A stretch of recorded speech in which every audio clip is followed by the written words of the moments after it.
بسم الله الرحمن الرحيم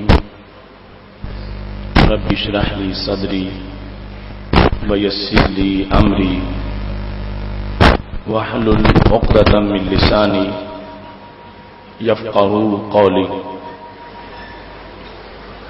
الحمد لله الذي أبدع الأفلاك والأردين، والصلاة والسلام على من كان نبيا وآدم بين الماء والتين، وعلى آله وأصحابه أجمعين. أما بعد فأعوذ بالله من الشيطان الرجيم. بسم الله الرحمن الرحيم. إياك نعبد وإياك نستعين. صدق الله العظيم وصدق رسوله النبي الكريم الأمين. إن الله وملائكته يصلون على النبي يا أيها الذين آمنوا صلوا عليه وسلموا تسليما. الصلاة والسلام عليك يا سيدي يا رسول الله وعلى آلك وأصحابك يا حبيب الله. مولاي صل وسلم دائما أبدا على حبيبك خير الخلق كلهم، منزه عن شريك في محاسنه، فجوهر الحسن فيه غير منقسم. يا أكرم الخلق مالي من ألوذ به سواك عند حلول الحادث العممي. ربي صل وسلم دائما أبدا على حبيبك خير الخلق كلهم. اللہ تبارک و تعالی جل جلالہ وعم نوالہ واتم برہانہ وعظم شانہ وعز اسمہ وجل ذکرہ کی حمد و ثنا، اور حضور سرور کائنات، مفخر موجودات، زینت بزم کائنات، دستگیر جہاں، غم گسار زماں، سید سرواراں، حامی بے قسام، قائد المرسلین، خاتم النبیین، احمد مجتبی جناب محمد مصطفیٰ صلی اللہ علیہ وآلہ وصحبہ وبارک وسلم کے دربار بہر بار میں ہدیہ درود السلام عرض کرنے کے بعد وارثان منبر و محراب، ارباب فکر و دانش، نہایت ہی معزز و محتشم حضرات و خواتین، سامعین و ناظرین، رب ذوالجلال کے فضل اور توفیق سے گوجرانوالا کی سرزمین پر بٹی میرج ہال میں ادارہ صراط مستقیم پاکستان کے زیر اہتمام ہم سب کو 15ویں سالانہ فہم دین کورس میں شرکت کی سعادت حاصل ہو رہی ہے. ماہ رمضان المبارک کا کاروان برکت و رحمت دوسرے عشرہ میں داخل ہو چکا ہے. رب ذوالجلال کی طرف سے مغفرت اور بخشش کے انعامات دیے جا رہے ہیں. ایسے میں ہم اس وقت نہایت ہی اہم موضوع پر فہم دین کورس میں شریک ہیں. ایاک نعبد و ایاک نستعین کی تفسیر.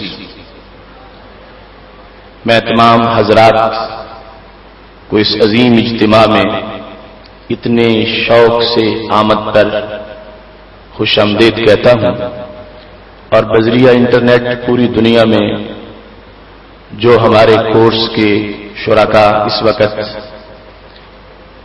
سامعین میں موجود ہیں، میں ان تمام کو بھی ہدیہ تبریک پیش کرتا ہوں کہ رب ذوالجلال نے ہمیں توفیق بخشی اور نزول قرآن مجید کے مہینہ میں فہم دین کی ان سعادتوں سے سرفراز فرمایا.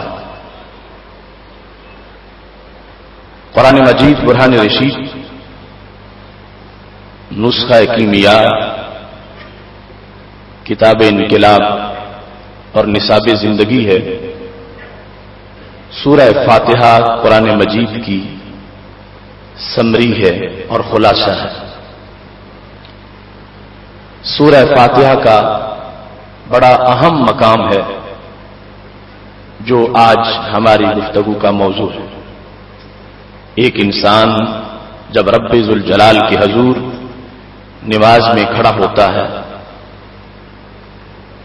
خالق کائنات جل جلالہ کی مختلف صفات کا اپنی زبان سے بیان کرتا ہے۔ رب ذوالجلال کا اس میں ذات بھی لیتا ہے اور لفظ اللہ کا تلفظ کرتا ہے، پھر خالق کائنات کو رب العالمین کہتا ہے، رب ذوالجلال کو رحمان کہتا ہے، رحیم کہتا ہے، اور اللہ کی صفت کہ وہ روز جزا کا مالک ہے اسے مالک یوم الدین کہتا ہے۔ جب یہاں تک صفات کا تذکرہ ہو جاتا ہے تو رب ذوالجلال نے سورہ فاتحہ اگرچہ کلام الہی ہے مگر بندے کو طریقہ بیان کیا کہ تم نے میرے سامنے کیسے حاضر ہونا ہے۔ تو بندے کو رب نے یہ سکھایا کہ بات تو نے کرنی ہے اور میں بتا رہا ہوں، جب میری یہ صفتیں تم بیان کر لو تو پھر مجھے کہو ایاک نعبد و ایاک نستعین، ہم تیری ہی عبادت کرتے ہیں اور تجھ ہی سے مدد چاہتے ہیں۔ چونکہ صفات سے حجابات اٹھ جاتے ہیں اور بندے کو یوں لگتا ہے جیسے وہ بالکل اللہ کے سامنے آ گیا ہے اور اپنے رب کو دیکھ رہا ہے۔ عام چیز بھی کوئی ہے، اس کی جس وقت صفتیں بیان کی جائیں، تعارف کروایا جائے تو بہت اچھا تعارف اگر ہو جائے تو جس نے اس ذات کو نہیں دیکھا اسے لگتا ہے کہ وہ صفات ایسی بیان کر دی گئی ہیں کہ گویا کہ اب وہ ذات میرے سامنے ہے۔ تو رب ذوالجلال کا جامع کلام اور یہ بندہ جو حالت نماز میں خالق کائنات جل جلالہ کے سامنے کھڑا ہے اور پھر حکم بھی ہے ان تعبد اللہ کا انک تراہ، کہ یوں بندگی کرو رب کی جیسے کہ تم اس کو دیکھ رہے ہو۔ تو اب یہ صفات کا اس نے تذکرہ کیا اور صفات کے تذکرے کے ساتھ حجابات اٹھتے گئے۔ تو کچھ بھی اگر انسان واقعی اس احساس میں کھڑا ہے کہ میں رب کے ساتھ بات کرنا چاہتا ہوں اور اپنے رب سے ملاقات کرنا چاہتا ہوں، دائیں بائیں کے خیالات اس نے نکالے ہوئے ہیں، تو پہلی صفات کے بعد اس کو لگتا ہے کہ میں بالکل اللہ کے سامنے ہوں اور میں اپنے رب کے جمال کو اپنی آنکھوں سے ملاحظہ کر رہا ہوں۔ تو اس بنیاد پر پہلے وہ صفات غیب کی تھیں، یعنی جتنے بھی الفاظ بولے گئے وہ غیب کے ہیں۔ ساری تعریف ہے اللہ کے لیے جو رب ہے سارے جہانوں کا، وہ جو رحمان ہے، وہ جو رحیم ہے، وہ جو مالک یوم الدین ہے، وہ غیب کا صیغہ، غیب کی ضمیر ہے، غیب سے بات ہو رہی ہے، وہ جو رحمان ہے، وہ جو رحیم ہے۔ لیکن اس کے بعد جب اگلا مقام آیا تو اب یہ نہیں وہ اس سے ہم اس کی عبادت کرتے ہیں اور اس سے ہم مدد چاہتے ہیں، اب یہ ہے تیری ہی عبادت کرتے ہیں اور تجھ ہی سے مدد چاہتے ہیں۔ تو اس مقام پر پہنچ کر یعنی بندے کا احساس بیدار ہو گیا کہ وہ صفات جن سے پہلے اس ذات کو غیب سے تعبیر کیا جا رہا تھا، اب ان صفات کی برکت سے درمیان سے پردے اٹھ گئے ہیں اور بندہ اب یہ نہیں کہتا کہ اس سے یا اس کی، کہتا ہے تیری ہی عبادت کرتے ہیں اور تجھ ہی سے مدد چاہتے ہیں۔ یہ وہ لذیذ ترین مقام ہے۔ اگر کسی بندے کو اللہ نے توفیق دے رکھی ہے خشوع اور خضوع کے ساتھ نماز پڑھنے کی، تو حالت قیام میں سب سے لذیذ مقام یہ مقام ہے کہ جس وقت ایک بندہ رب ذوالجلال کو کہتا ہے کہ تیری ہی عبادت کرتے ہیں اور تجھ ہی سے مدد چاہتے ہیں، خالق کائنات جل جلالہ کو خطاب سے اس سے بات کرنا، گفتگو کرنا، یہ یقیناً ایک انسان کی بہت بڑی معراج ہے کہ وہ بندہ ہو کر اپنے رب سے بات کر رہا ہے۔ یہ مقام، اس کی تفسیر کے بہت سے پہلو ہیں۔ ہمارے جو ابتدائی کورسز ہیں فہم دین کی، چونکہ یہ تو 15واں ہے، تو ابتدائی کورسز میں پوری سورہ فاتحہ کی تفسیر مختلف دروس میں گزر چکی ہے. آج اس مقام پر صرف تفسیر کا ایک پہلو آپ کے سامنے بیان کرنا مقصود ہے. ایاک نعبد و ایاک نستعین. ایاک اس وقت پہلے ذکر کیا تیری ہی عبادت کرتے ہیں. تو مطلب کیا تھا؟ عبادت کرنے والا یہ اس کو طریقہ بتایا گیا کہ یوں بولو، یہ ظاہر کرو اپنی طرف سے کہ جس کی عبادت کر رہا ہوں اس کی طرف دھیان پہلے ہے اور عبادت کی طرف دھیان بعد میں ہے. ایاک نعبد، چونکہ ایاک سے مراد ہے معبود اللہ کی ذات، اور نعبد میں اس کا اپنا ذکر بھی موجود ہے. تو اس واسطے رب ذوالجلال کی ذات اور اس کے ذکر کو مقدم کرنے کے لیے ترتیب یہ بیان کی گئی. نعبدو کے بعد ایاک نہیں پہلے رکھا گیا ایاک نعبد، تاکہ یہ محبت کا اظہار ہو کہ مجھے اپنی بھی کوئی خبر نہیں. اے اللہ، اپنے نام سے پہلے، اپنے ذکر سے پہلے، اپنی عبادت یعنی جو آپ کی طرف منسوب ہے تیری عبادت، اس سے پہلے تیرا نام لے رہا ہوں، تیرا ذکر کر رہا ہوں، تاکہ پتا چلے کہ تیری عبادت مجھے کس حد تک پیاری ہے. وَإِيَّاكَ نَسْتَعِينُ، اور تجھ ہی سے مدد چاہتا ہوں. جس وقت نعبد بولا گیا جمع اس لیے ہے کہ تاکہ دوسرے لوگوں کی عبادت کے ساتھ عبادت شامل ہو جائے اور برکت میسر ہو جائے. کیونکہ ان کی قبول ہوگی تو میری بھی قبول ہو جائے. آپ وہ تو نہیں ہے کہ تیری ہی میں عبادت کرتا ہوں. ہم سے فائدہ یہ ہے کہ دوسرے عابدین کی برکت بھی شامل ہو جائے ساتھ. اب ایاک نعبد و ایاک نستعین، جب نعبد کہا تیری ہی ہم عبادت کرتے ہیں، تو یہ شیطان کی طرف سے خیال آ سکتا تھا کہ ایک بندہ عبادت کرنے میں اپنے اوپر ہی بھروسہ کر رہا ہے اور اپنی کوئی حیثیت بیان کر رہا ہے کہ میں عبادت کر سکتا ہوں. تو ساتھ ہی ایاک نستعین میں اس بات کو واضح کیا گیا، اے اللہ میری کیا مجال کہ میں تیری عبادت کر سکتا، جو کرنے لگا ہوں تو تیری توفیق سے کرنے لگا ہوں. ایاک نعبد و ایاک نستعین، یہ جو میں عبادت کر رہا ہوں اور تیری عبادت کے لیے جو میں کھڑا ہو گیا ہوں، تو میرے مولا یہ تیرا کرم ہے، تیرا فضل ہے. اگر تیری مدد نہ ہوتی تو میں کہاں کھڑا ہو سکتا؟ میں تو ایک رکعت بھی ادا نہ کر سکتا، میں تو تکبیر تحریمہ بھی نہ کر سکتا، میں تو مصلی کی طرف آ بھی نہ سکتا. تو اس میں میرا کوئی کمال نہیں ہے کہ جو میں تیری بندگی کے لیے کھڑا ہو گیا ہوں. اے میرے مولا، پھر بھی یہ تیرا فضل ہے کہ تو نے مجھے اپنی طرف سے توفیق عطا فرمائی ہے. یہ مقام اس لحاظ سے اس کی متعدد تفاسیر ہیں، لیکن آج ہم جو اس وقت معاشرے میں اس آیت کو پیش کر کے لوگوں نے الجھنیں پیدا کر رکھی. سادہ لوگ مسلمانوں پر شرک کے تیر برسائے جاتے ہیں، اور وہ امت کا تعامل جو صحابہ کرام علیہ رضوان سے لے کر آج تک موجود ہے، امت کی ہر صدی میں، ہر سال میں، ہر مہینے میں، ہر ہفتے، ہر دن، ہر گھنٹے، ہر منٹ اور ہر سیکنڈ میں جو عقیدہ رہا، اس عقیدے کو مسترد کرنے کے لیے معاذ اللہ یہ آیت پڑھی جاتی ہے اور اس کی ایک خود ساختہ تفسیر بیان کی جاتی ہے.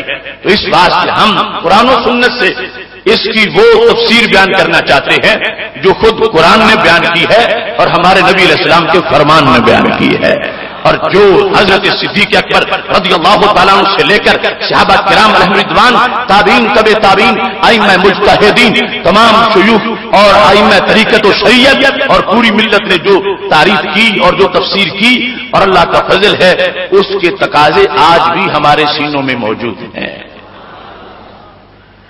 ایاک نعبد و ایاک نستعین، لوگوں نے عبادت اور استعانت کو برابر بنایا. کہنے لگے چونکہ یہ آ گیا ہے کہ تیری ہی عبادت کرتے ہیں اور تجھ ہی سے مدد چاہتے ہیں، تو اس بنیاد پر جیسے رب ذوالجلال کے سوا کسی معنی میں کسی کی عبادت جائز نہیں، تو ایسے ہی اللہ کے سوا کسی معنی میں کسی سے مدد کا حصول بھی جائز نہیں، کیونکہ دونوں کو ایک جیسا بیان کیا جا رہا. ایاک نعبد، تیری ہی عبادت کرتے ہیں، جب یہ ہے تو اب عبادت اللہ کے سوا کسی کی نہیں، نہ حقیقتاً نہ مجازاً، کسی لحاظ سے آپ کو کتنا بڑا کیوں نہ ہو۔ تو جب عبادت رب کے سوا کسی کی نہیں ہے تو پھر مدد بھی رب کے سوا کسی سے نہیں چاہیے جا سکتی، خواہ وہ مدد کسی کی مجازاً نہیں مانی جاتی تو وہ ناجائز ہوگی، کیونکہ اللہ نے عبادت اور استعانت کو برابر بیان کیا ہے اور یہ کہا ہے تم یوں کہو ہم تیری ہی عبادت کرتے ہیں اور تجھ ہی سے مدد چاہتے ہیں۔ اس تفسیر سے امت مسلمہ کو پھر شرک کا الزام دیا جاتا ہے کہ نماز میں تم یہ پڑھتے ہو، سلام پھیرتے ہو تو یا رسول اللہ صلی اللہ علیہ وسلم کہنا شروع کر دیتے ہو، اغثنی یا رسول اللہ صلی اللہ علیہ وسلم، یا رسول اللہ میری مدد کرو، اور یا تو مزاروں پہ چلے جاتے ہو، کسی کو مشکل کشا کہتے ہو، کسی کو حاجت روا کہتے ہو، کسی کو غوث کہتے ہو، کسی کو دستگیر کہتے ہو، کسی کو غریب نواز کہتے ہو، تو یہ ساری مدد کی اقسام ہے جو ان جملوں میں موجود ہے، ان القاب کے اندر۔ تو معاذ اللہ بڑی ڈٹائی کے ساتھ عامت الناس اور امت کے جمہور پر یہ اعتراض کیا جاتا ہے، دیکھو ادھر کہتے ہو کہ تجھ ہی سے مدد چاہتے ہیں اور پھر مدد اوروں سے بھی چاہتے ہو، کہتے ہو یا رسول اللہ صلی اللہ علیہ وسلم میری مدد کرو، تو یہاں وہ تمہیں بھول جاتا ہے جو تم نماز میں پڑھتے ہو۔ اس سے ایک خلفشار پیدا ہوا، ہر بندہ جو راز فکر ہے اسے پریشانی لاحق ہوئی، عوام میں سے خواص تو جانتے ہی ہیں کہ یہ کیا ہے، میرے سامنے قرآن پڑھا جا رہا ہے اور عقیدہ جو تسلسل سے آ رہا ہے اس عقیدے پر اعتراض کیے جا رہے اور اس انداز میں معاذ اللہ اعتراض کرنے والوں نے تسلسل سے اس لٹریچر کو عام کیا، دیواریں سیاہ کر دی اور ہر جو الیکٹرانک میڈیا ہے یا پرنٹ میڈیا ہے اس کے اندر چھوٹے چھوٹے اسٹیکر سے بچوں کو یہ باتیں سکھا دی اور گھر گھر میں فتنہ فساد پیدا کر دیا۔ تو ہم رب ذوالجلال کو موجود جانتے ہوئے اور رسول اللہ صلی اللہ علیہ وسلم کی نگاہ عنایت کے سامنے بیٹھے ہوئے اس بات کو واضح کرنا چاہتے ہیں کہ ایاک نعبد و ایاک نستعین، یہاں عبادت اور استعانت برابر نہیں ہے۔ عبادت کسی لحاظ سے بھی اللہ کے سوا کسی کی نہیں ہے، جہاں تک مدد کا تعلق ہے، مدد مانگنے کا تعلق ہے تو رب ذوالجلال نے اپنے کچھ بندوں کو یہ شان دے دی ہے، ان سے مجازن مدد مانگی بھی جا سکتی ہے اور وہ اللہ کی قدرت کا مظہر بن کے مدد کر بھی سکتے ہیں۔ ایاک نستعین کا مطلب یہ بنے گا کہ حقیقی مدد تیری ہے اور تو نہ کہے تو کوئی کچھ بھی نہیں کر سکتا، کوئی نبی ہو، غوث ہو، کتب ہو، ولی ہو، پتہ بھی نہیں ہلا سکتا۔ لیکن عبادت اور چیز ہے، استعانت اور چیز ہے۔ عبادت جیسے اللہ کے سوا کسی ایک کی ایک لمحہ بھی جائز نہیں، جو کرے گا کسی معنی میں بھی مشرک بن جائے گا، مگر استعانت ایسی نہیں ہے۔ خالق کائنات جل جلالہ نے استعانت کا انداز قرآن مجید میں جدا رکھا ہے۔ یہ احادیث کا ذخیرہ میرے پاس موجود ہے، ابھی میں اس سے آپ کے سامنے دلائل پیش کروں گا کہ یہی لفظ عون جس کا معنی ہے مدد، استعانت جس میں سین طلب کا ہے، جس کا معنی ہوتا ہے مدد مانگنا، مدد چاہنا۔ جس طرح فائدہ پر سین آ جائے تو مطلب استفادہ کا کیا ہوتا ہے، فائدہ چاہنا، ایسے ہی عون کا معنی ہے مدد اور استعانت کا مطلب ہے مدد مانگنا اور اعانت کا مطلب ہے مدد کرنا۔ تو رب ذوالجلال نے قرآن مجید میں یہ واضح فرمایا ہے کہ مجازن اللہ کی قدرت کا مظہر سمجھ کے کسی کو، اور وہ اس لائق ہو کہ اللہ کی قدرت کا مظہر بن سکے، کوئی بت اور طاغوت اللہ کی قدرت کا مظہر نہیں بنتا، وہ تو دشمن ہے خدا کے، لیکن رب ذوالجلال کے مقبول بندے مدد کا مظہر بنتے ہیں اور اللہ نے اس کو قرآن مجید میں بیان فرما دیا ہے۔ محتشم سامعین حضرات، اس سلسلہ میں قرآن مجید برہان رشید کا 19واں پارہ ہے۔ رب ذوالجلال کے ایک بہت بڑے پیغمبر ان کا ایک قول قرآن مجید سے بیان کرتا ہوں، اور پھر یہ سوچنا کہ یہ توحید جو ہے یہ ہر زمانے کی ایک ہی ہے، یہ نہیں ہے کہ ہمارے زمانے میں توحید کا مطلب اور ہو اور حضرت سلیمان علیہ السلام کے زمانے میں توحید کا مطلب اور ہو۔ توحید ایک ہے۔ اب حضرت سلیمان علیہ السلام اپنے دربار میں بیٹھے ہیں، اور ان کو ایک چیز کی طلب اس کو منگانا چاہتے ہیں. وہ سلیمان علیہ السلام حضرت بلقیس کا تخت منگانا چاہتے ہیں. اور تخت کتنی دوری سے؟ حضرت سلیمان علیہ السلام بیت المقدس میں بیٹھے ہیں، تخت سبا میں ہے، اور درمیان میں 2 مہینوں کا سفر ہے. بیت المقدس میں تخت چاہتے ہیں، اور تخت کوئی چھوٹا سا نہیں. تخت کتنا بڑا ہے؟ 80 گز لمبا ہے، اور 40 گز چوڑا ہے، اور 30 گز اونچا ہے. اور اس تخت پہ 7 کمرے بنے ہوئے ہیں. یعنی یہ نہیں کوئی چھوٹا سا کھلونا ہو، اتنا طول عرض والا تخت، اور 2 مہینے کی مسافت پر دور ہے. تو حضرت سلیمان علیہ السلام اس کو لینا چاہتے ہیں. یہ ان کا ایک مقصد ہے، اس مقصد کو حاصل کرنا چاہتے ہیں. ان کی ایک حاجت ہے، اس حاجت کو پورا کروانا چاہتے ہیں. تو انہیں چاہیے تھا کہ کہتے ہیں اللہ تیرے دین کا مسئلہ ہے، بلقیس آ رہی ہے اور میں نے اس کو کلمہ پڑھانا ہے، اس کے آنے سے پہلے پہلے تخت یہاں پہنچ جانا چاہیے. اور اس میں کوئی قباحت نہ تھی، اللہ کی قدرت کامل، فوراً تخت حاضر ہو جاتا. مگر حضرت سلیمان علیہ السلام کیا کہتے ہیں؟ یہ قرآن مجید تمہارے سامنے موجود ہے. حضرت سلیمان علیہ السلام کا وہ جملہ اللہ نے قرآن کی آیت بنا دیا. آیت نمبر 38 ہے، قال یا ایھا الملأ ایکم یاتینی بعرشھا قبل ان یاتونی مسلمین. کون ہے میرے پاس بیٹھنے والوں جو اس کے عرش کو لے آئے قبل اس کے وہ یہاں مطیع ہو کر پہنچ جائے. جس وقت حضرت سلیمان علیہ السلام نے ایک مدد چاہی، اور وہ بہت بڑی مدد تھی. جب انہوں نے اس بات کا اعلان کیا تو آگے سے قال عفریت من الجن انا آتیک بہ قبل ان تقوم من مقامک وانی علیہ لقوی امین. بہت طاقتور جن بولا، کہنے لگا کہ میرے سلیمان جس جگہ آپ بیٹھے ہیں یہ مجلس ابھی برخاست نہیں ہوگی، اتنی دوری سے تخت میں حاضر خدمت کر دوں گا. وانی علیہ لقوی امین، میں طاقتور ہوں، میں یہ کر سکتا ہوں. 2 مہینے کا سفر کوئی بات نہیں. یہ جو تمہاری نشست اب شروع ہوئی ہے اس کے ختم ہونے سے پہلے اتنی دوری سے میں وہ تخت اٹھا کے لے آؤں گا. تو حضرت سلیمان علیہ السلام نے کہا نہیں، مجھے اس سے جلد چاہیے، اس سے جلد. تو پھر کون بولا؟ قال الذی عنده علم من الکتاب. ولی بولا جس کے پاس کتاب کا علم تھا، انا آتیک بہ قبل ان یرتد الیک طرفک. اے سلیمان یہ تمہاری کھلی آنکھ بند ہونے سے پہلے پہلے تخت یہاں لے آؤں گا.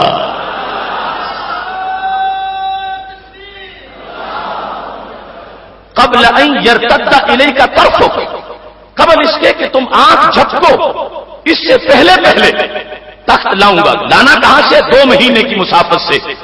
وہ لمبا کتنا ہے؟ 80 گز سے بھی زیادہ. اتنا بڑا تخت ہے اور لانا ہے آنکھ جھپکنے سے پہلے. تو حضرت سلیمان علیہ السلام نے مدد چاہی.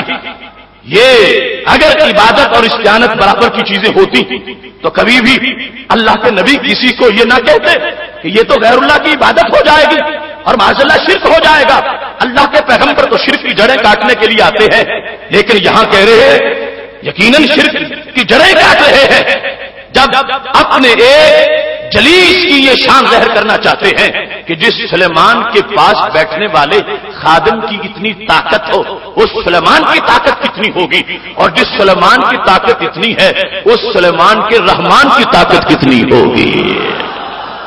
حضرت سلیمان علیہ السلام کے سامنے جس وقت مدد کرنے کے لیے اس ولی نے اعلان کر دیا تو آپ نے کہا ٹھیک ہے لے آؤ. فلما رآہ مستقرا عنده، آنکھ جھپکنے سے پہلے تک سامنے موجود تھا. اب یہ آیت ہے قرآن مجید برہان رشید.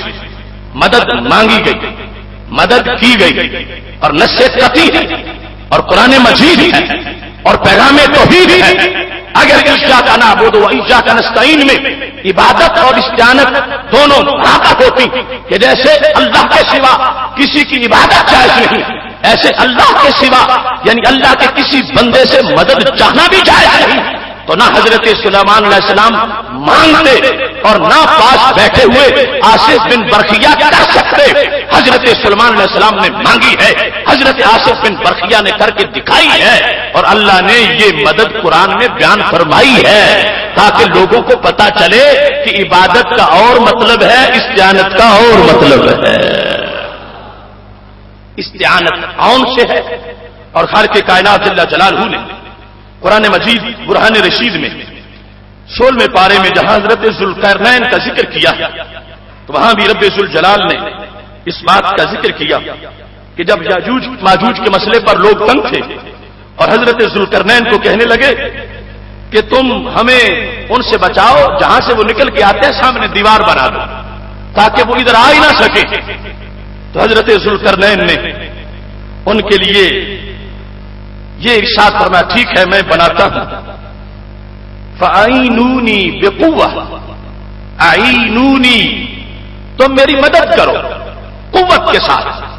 مطلب کیا تھا, مٹیریل میرا ہوگا, بس کچھ مزدوری ساتھ تم کرواؤ, میں دیوار بنوا دیتا ہوں, مجھے تمہارے فنڈ کی ضرورت نہیں, میں خود بنواتا ہوں, مگر تم ساتھ شامل ہو جاؤ. تو اب یہ قرآن مجید کے 16ویں پارے میں یہی استعانت میں جو لفظ عون ہے وہ استعمال کیا گیا ہے.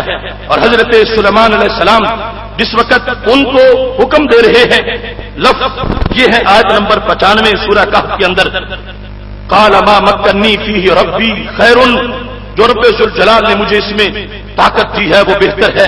فاعینونی بقوہ, ان سارے لوگوں کو خطاب کر کے کہا تم سارے میری مدد کرو بقوہ, طاقت کے ساتھ.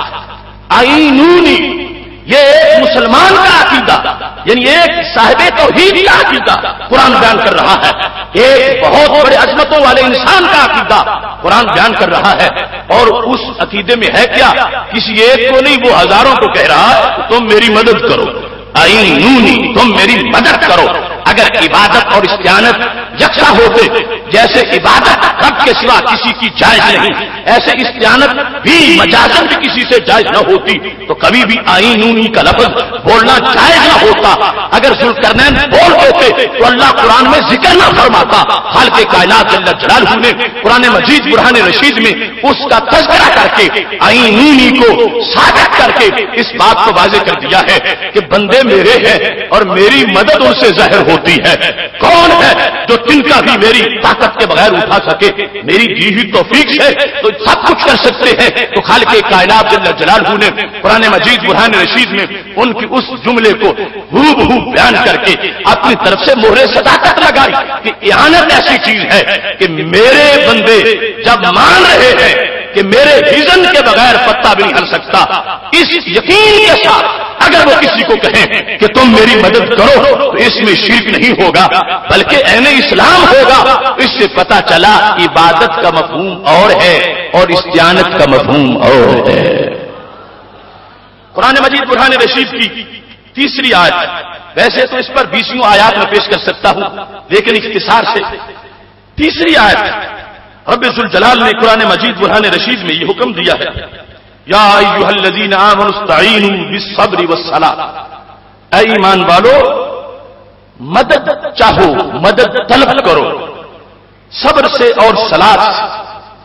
صبر کے ساتھ کہ صبر تمہارا مددگار بن جائے, صلاۃ تمہاری مددگار بن جائے. صبر اور صلاۃ کے ساتھ تم مدد چاہو کہ یہ دونوں چیزیں تمہارے لیے مددگار بن جائیں. اب نہ صلاۃ الہ ہے اور نہ ہی صبر خدا ہے. صبر اور صلاۃ یہ تو بندے کے افعال ہیں جن کا قیام بندے کی ذات کے ساتھ ہوتا ہے. یہ آراز ہے, اگر ذات نہ ہو تو عرض نہیں پائی جاتی.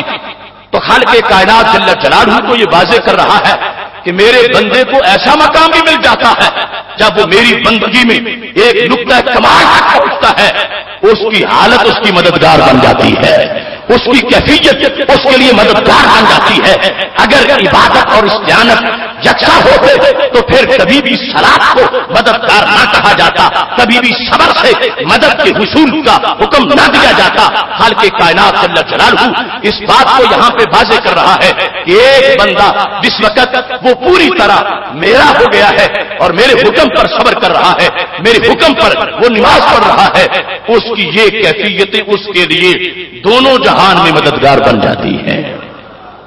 محترم سامعین حضرات, یہ ابتدائی گفتگو اس سلسلہ کی آپ کے سامنے رکھ رہا ہوں. بخاری شریف میں رسول اللہ صلی اللہ علیہ وسلم کا فرمان ہے.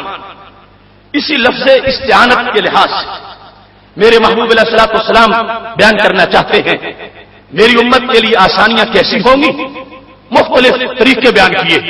فرمایا استعینوا بالغدوۃ والروحۃ وشیء من الدلجہ. یہ جلد نمبر 1 صفحہ نمبر 10 ہے.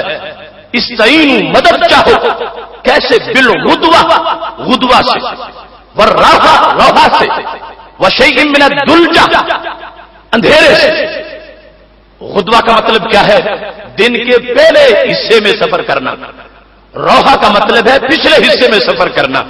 تو میرے محبوب علیہ السلام نے جہاں امت کو رب سے ملاقات کے طریقے بتائے ہیں, اللہ کی طرف جانے والا راستہ روشن کیا ہے, وہاں دنیا کی راہوں میں چلنے کا طریقہ بھی بیان کیا ہے کہ اگر سفر پہ چلنا ہے تو صبح صبح نکل جاؤ.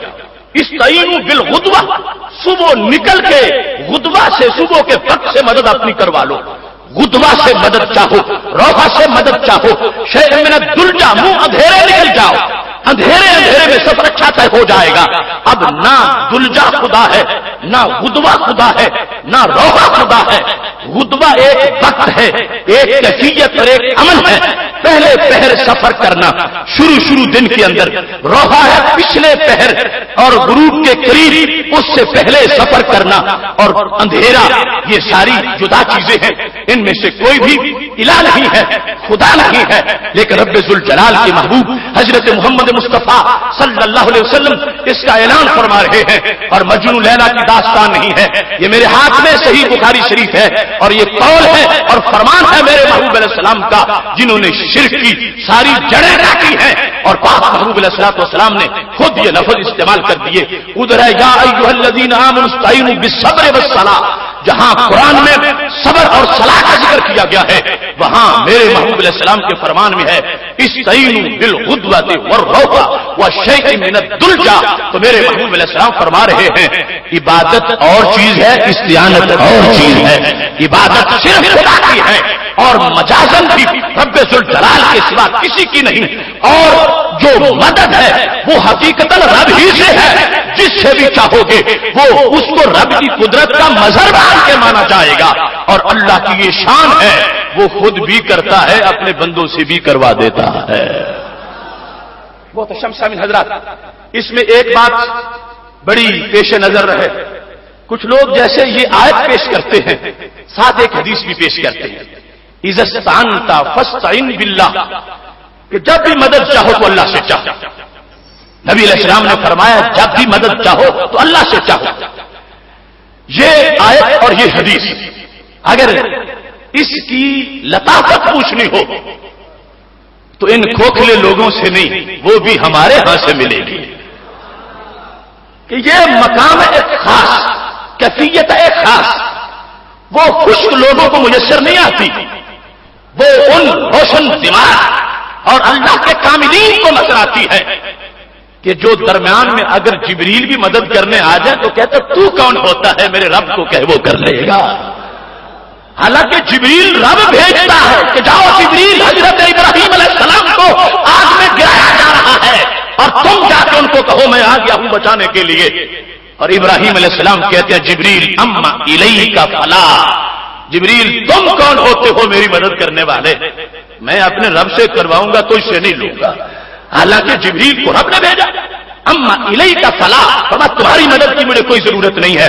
تو حضرت جبریل علیہ السلام کہنے لگے پھر آگ میں گرنے میں تو چند لمحے ہی باقی رہ گئے ہیں، منجنیق سے نکل چکے ہو، فضا میں معلق ہو، آگے آگ ہے، جاؤ گے تو 1 منٹ سے پہلے چل کر راکھ ہو جاؤ گے، اگر مجھ سے نہیں چاہتے تو رب سے تو کہو وہ تمہاری مدد کر دے۔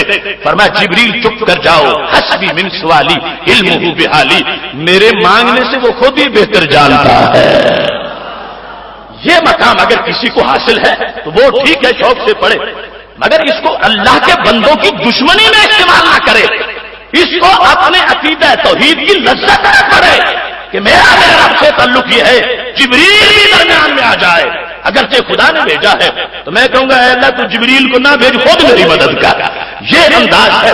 تو پھر وہ ایک اور صورتحال ہے، حضرت سفیان ثوری رحمۃ اللہ علیہ کے بارے میں تفسیر عزیزی میں لکھا ہے، جماعت کرا رہے تھے شام کی، نماز مغرب میں جب قرات شروع کی، الحمدللہ رب العالمین الرحمن الرحیم مالک یوم الدین ایاک نعبد و ایاک نستعین، یہ پڑھا تو بے ہوش ہو کے گر پڑے۔ کافی دیر کے بعد ہوش آیا، لوگوں نے پوچھا شاید کیا ہوا تھا، جماعت کراتے کراتے بے ہوش کیوں ہو گئے ہو؟ فرمانے لگے مجھے شرم آئی ہے کہ فرشتے کیا کہیں گے، بیمار ہو جائے تو دوائی جا کے طبیب سے لیتا ہے، کھانے کی ضرورت ہو تو کوئی تجھے کھلاتا ہے، اور کوئی کام پڑ جائے تو بادشاہ سے حل کرواتا ہے، اور مصلی میں کھڑا ہو کے کہہ رہا ہے ایاک نعبد و ایاک نستعین، رب مجھے ڈر آ گیا کہ کہیں مجھے جھوٹا نہ کہا جائے۔ یہ انداز یقیناً ایک انسان کی جو لذت توحید ہے اس کا ایک اپنا انداز ہے، اس کا ایک اپنی کیفیت ہے۔ یہ لوگ جو آج ہم سے الجھتے ہیں ان کا اسباب پر تو بھروسہ اتنا ہے کہ ہر چیز ہر ادنا سے بھی مانگنے کو تیار ہے۔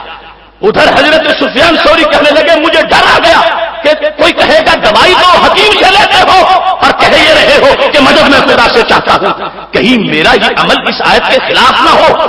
یہ ایک خاص کیفیت تھی، ورنہ دوائی لینے کا تو خود خدا نے حکم دیا ہے اور شریعت میں جائز ہے، لیکن یہ ایک خاص انداز تھا، انداز توحید اور ذوق توحید۔ آج وہ لوگ جن کا ہر کام سہاروں پہ ہے اور غیروں کے دروازوں پر لپٹے ہوئے ہیں، چمٹے ہوئے ہیں، کہیں چمڑے مانگ رہے ہیں، کہیں جنتے مانگ رہے ہیں، اس وقت یاد نہیں آتا کہ چاہو تو خدا سے چاہو، اور جس وقت یہ مقامی ولایت کی باری آتی ہے پھر اس وقت اس آیت کو پڑھنا شروع کر دیتے ہیں۔ تو اس کی لطافت اور اس کی حقیقت دونوں کو سمجھنا ہے تو دونوں کا انداز اہل سنت و جماعت میں نظر آئے گا۔ محتشم سامعین حضرات، یہ جو میں نے ابھی آیت پڑھی استعینوا بالصبر والصلاۃ اور حدیث شریف پڑھی، تو ہو سکتا ہے کوئی یہ کہے کہ یہ تو پھر بھی کیفیتیں ہیں، ہمیں یہ دکھاؤ نا کسی بندے سے کسی نے انہی لفظوں سے مدد چاہیے ہو، استعانت کا لفظ ہو اور بندے کا نام ہو تو پھر ہم مانیں گے۔ تو میں یہ بھی قرآن مجید کی اس تشریح میں دکھاتا ہوں حدیث شریف سے، صحیح بخاری شریف ہے، جلد نمبر 1 ہے، صفحہ نمبر 245 ہے۔ حضرت ابو قتادہ رضی اللہ تعالی عنہ کہتے ہیں کہ حدیبیہ کے سال میرے دوستوں نے احرام باندھا ہوا تھا، میں نے نہیں باندھا ہوا تھا، تو چونکہ حالت احرام میں شکار جائز نہیں ہوتا، اور جنہوں نے احرام باندھا ہے ان پر لازم ہے کہ شکار کی طرف اشارہ بھی نہ کریں، تو جس کا احرام نہیں اس کے لیے شکار کرنا جائز ہے۔ کہنے لگے گزر رہے تھے ہمارے واسی نظر آ گیا تو میں نے شکار کرنا چاہا، میں نے احرام نہیں باندھا تھا، دوستوں نے احرام باندھا ہوا تھا، تو میں اکیلا تھا اور شکار مشکل تھا، تو میں نے کہا کہ کچھ میرے ساتھ یہ بھی تعاون کر دے، اگرچہ شکار میں کروں گا مگر تعاون ان کا بھی کچھ ہو جائے۔ تو لفظ کیا بولے؟ کہتے ہیں فاستعنتہم، میں نے ان سے استعانت کی، میں نے ان سے مدد چاہی، میں نے اپنے دوستوں سے جو حالت احرام میں تھے ہمارے وحشی کے شکار میں نے ان سے مدد چاہی، فاستعنتہم، اور سے مشتاق ایاک نعبد و ایاک نستعین، یہ حضرت ابو قتادہ بھی مصلی پہ کھڑے ہو کے پڑھتے ہیں، مگر اب شکار کی باری آئی تو کہتے ہیں فاستعنت بہم، میں نے ان سے تعاون چاہا، فابوا ان یعینونی، انہوں نے تعاون کرنے سے انکار کر دیا، انہوں نے کہا ہم حلقے احرام میں ہیں، ہم نے اشارہ بھی کیا تو ہم پکڑے جائیں، ہم سے مواخذہ ہوگا۔ تو میرا اس وقت دلیل دینے کا مطلب یہ ہے، اب یہ فسٹ ان تو ہم مدد مانگنے والے حضرت ابو قتادہ اور ہم صحابہ ہیں جو ان سے مدد چاہ رہے ہیں، اور وہ بندے ہیں خدا کے، اور لفظ اون ہے وہی لفظ استعانت جو سورہ فاتحہ میں ہے، وہی لفظ استعانت بخاری شریف کے اس مقام پر موجود ہے، اور یہ واضح کیا جا رہا ہے کہ رب ذوالجلال کی قدرت کا مظہر اگر بندہ بن جائے، بندے میں وہ طاقت آ جائے، تو یہ جس حالت میں ہو، زندہ ہو، فوت شدہ ہو، نہ زندہ خدا ہو سکتا ہے نہ فوت شدہ خدا ہو سکتا ہے۔ یعنی انسانوں میں رب ذوالجلال جو ہے وہ تو حی القیوم ہے، بندوں میں نہ کوئی زندہ رب کا شریک ہے اور نہ کوئی فوت شدہ رب کا شریک ہے۔ اگر عبادت اور استعانت دونوں ایک جیسی ہوتی تو جیسے نہ کسی فوت شدہ انسان کی بندگی جائز ہے نہ کسی زندہ کی بندگی جائز ہے، ایسے ہی نہ کسی فوت شدہ سے مدد کا مانگنا جائز ہونا چاہیے تھا اور نہ کسی زندہ سے مدد کا مانگنا جائز ہونا چاہیے تھا۔ صحابہ نے زندہ سے ان صحابہ سے مدد مانگ کر اس بات کو واضح کر دیا کہ عبادت اور چیز ہے، استعانت اور چیز ہے۔ محترم سامعین حضرات، اسی بخاری شریف میں اگلے مقام پر حدیث شریف موجود ہے 280 صفحہ جلد نمبر 1۔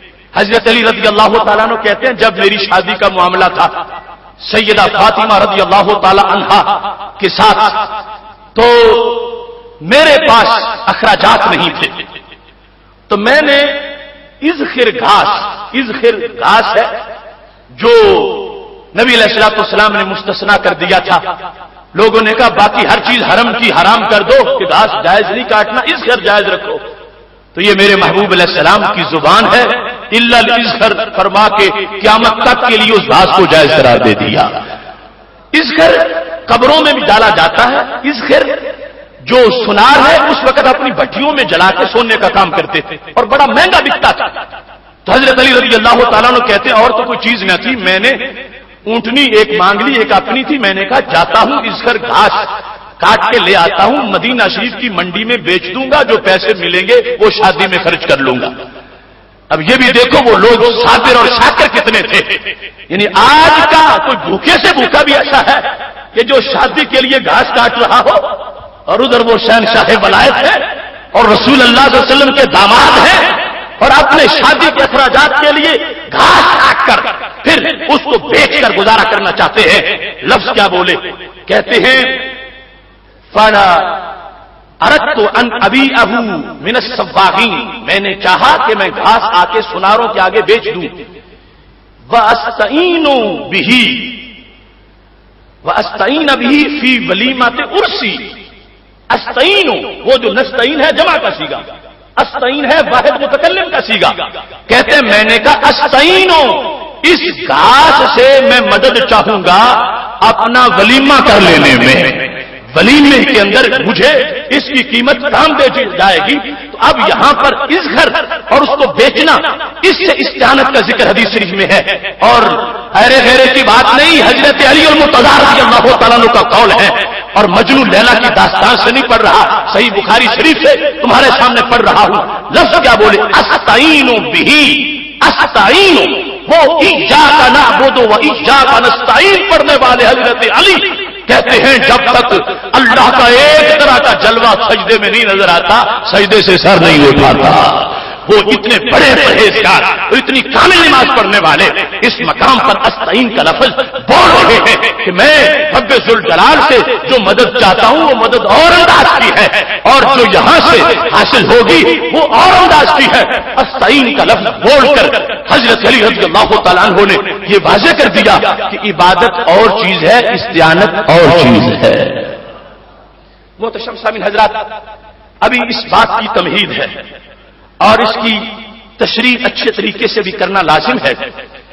رسول اللہ صلی اللہ علیہ وسلم سے ایک شخص نے اپنا مسئلہ پیش کر دیا، یہ نسائی شریف سے وہ حدیث شریف تمہارے سامنے پیش کرنا چاہتا ہوں۔ یہ اتنی بڑی کتاب جتنی وزنی ہے اتنی دلیل بھی اس کی وزنی ہے۔ تو حدیث نمبر ہے 4086۔ جاء رجل الی النبی صلی اللہ علیہ وسلم، ایک بندہ آ گیا نبی علیہ السلام کے پاس، ظاہر ہے کہ وہ صحابی ہوں گے۔ رسول اللہ صلی اللہ علیہ وسلم کے پاس جب پہنچے تو آ کر اپنی درخواست پیش کی. کہنے لگے یا رسول اللہ صلی اللہ علیہ وسلم الرجل یاتینی ویرید مالی، ایک انسان ہے وہ میرے پاس آ کر میرا مال جو ہے اس پہ قبضہ کرنا چاہتا ہے، میرا مال مجھ سے لے لینا چاہتا ہے، تو میں کیا کروں؟ وہ طاقتور ہے، میرے مال پہ قبضہ کر جانا چاہتا ہے. تو میرے محبوب علیہ الصلوۃ والسلام نے آگے سے کیا جواب دیا؟ کتنا خوبصورت جواب ہے. فرمایا ذکرہ باللہ، اسے خدا یاد کراؤ، اسے کہو قبر میں بھی جانا ہے، قبضہ گروپ جو آئے گا تیرے مال کے لیے اسے ذکرہ باللہ، اسے رب یاد کراؤ، ڈر جائے گا تو پیچھے ہٹ جائے گا. ذکرہ باللہ، اس کے سامنے خدا کا نام لو، اسے کہو آخر رب دیکھ رہا ہے، سوچ میرا مال تو لینا چاہتا ہے، حرام ہے تم پر، رب نے حرام کیا ہے، اوہ کر پیچھے ہٹ جا. ذکرہ باللہ. جب محبوب علیہ الصلوۃ والسلام نے یہ بتایا تو صحابی آگے، چونکہ ان کو ہے کہ مختلف پہلو ہو سکتے ہیں، کہنے لگے فَإِن لَمْ يُذَكَّرْ، میرے محبوب اگر بڑا ڈھیٹ ہو، وہ بندہ بڑا ڈھیٹ ہو اور اس کو میں بتاؤں اللہ دیکھ رہا ہے مگر پھر بھی وہ کوئی نہ شرم آئے اس کو اور میرا مال اٹھا کے لے جا رہا ہو تو پھر میں کیا کروں؟ تو میرے محبوب علیہ الصلوۃ والسلام نے فرمایا فاستعن علیہ من حولک من المسلمین، پھر اپنے وقت کے مسلمانوں سے مدد مانگ لے. فاستعن علیہ من حولک من المسلمین، فاستعن علیہ، وہ استعانت ایاک نعبد و ایاک نستعین میں جو ہے وہ استعانت نسائی کی حدیث سے بیان کر رہا ہوں. فرمایا اگر اس کو رب کے نام پر بھی شرم نہ آئے تو پھر اپنے محلے والے مسلمانوں کو بتاؤ، اپنی گلی والے مسلمانوں کو بتاؤ، اپنے شہر والے مسلمانوں کو بتاؤ کہ فلاں لٹیرا میرا مال لوٹنا چاہتا ہے. فاستعن علیہ من حولک من المسلمین، حول جو معاشرے میں دائیں بائیں موجود ہیں ان کو کہو کہ وہ تیری مدد کرے اس کے خلاف. اب کیا نبی علیہ السلام کو بھول گیا تھا کہ جو فرمایا تھا اذا استعنت فاستعن باللہ، جب بھی مدد مانگنی ہے خدا سے مانگنی ہے. اذا استعنت فاستعن باللہ، ایاک نعبد و ایاک نستعین، دونوں چیزیں ہمارے نبی علیہ الصلوۃ والسلام کے سامنے ہیں. مگر اس صحابی کو علاج کیا بتاتے ہیں؟ فاستعن علیہ من حولک من المسلمین، کہ جب وہ پھر بھی چیز اٹھا کے لے جا رہا ہو تو پھر بھی مدد مانگ. کس سے؟ من حولک، جو تمہارے پاس مسلمان ہیں ان سے تو مدد مانگ. تو پتہ چلا کہ نبی اکرم صلی اللہ علیہ وسلم نے ایاک نعبد و ایاک نستعین اور اذا استعنت فاستعن باللہ دونوں چیزوں کا مطلب بیان کر دیا ہے. رب نہ چاہے تو کوئی پتہ بھی نہیں ہلا سکتا اور رب چاہے تو بندہ بھی بندے کا مددگار بن سکتا ہے. میں شرق سے لے کر غرب تک، شمال سے لے کر جنوب تک، صرف گوجرانوالا کے بھٹی میرے جھال میں نہیں، میں پوری سطح زمین کے مسلمانوں کو اس وقت اس چیز کی طرف متوجہ کرنا چاہتا ہوں. اگر وہ طبقہ یہ کہتا ہے کہ نہیں عبادت اور استعانت کا ایک ہی مطلب ہے، یعنی جس طرح عبادت اللہ کے سوا کسی کی جائز نہیں ایسے استعانت بھی رب سے سوا کسی کی جائز نہیں، تو میں کہتا ہوں میں تو حدیث سے دکھا رہا ہوں کہ نبی علیہ السلام نے فرمایا ہے کہ تو مدد مانگ اپنے فلاں بھائی سے. اگر استعانت اور عبادت ایک جیسے ہے تو ایک ہی ضعیف حدیث دکھا دو کہ سرکار نے فرمایا تو عبادت کر لے اپنے بھائی کی. اگر عبادت اور استعانت ایک ہے تو جب استعانت کا حکم دے دیا کہ اگر اس خدا کے بندے کو ڈر نہیں آتا فاستعن علیہ من حولک من المسلمین، تو پھر تو مدد مانگ اپنے مسلمان بھائیوں سے.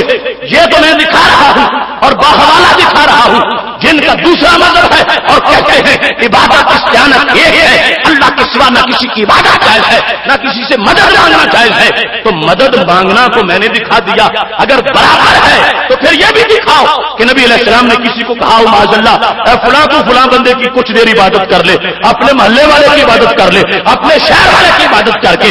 جب سرکار کہہ رہے ہیں تو محلے والے سے مدد مانگ لے مگر عبادت صرف خدا کی کر تو مانگنا پڑے گا. میرے محبوب بتا رہے ہیں عبادت اور ہے، استعانت اور ہے۔ کتنی واضح بات ہے یہ دیکھو، نسائی شریف کا یہ مقام، یہ سبز میں نے انڈر لائن اس کو کیا۔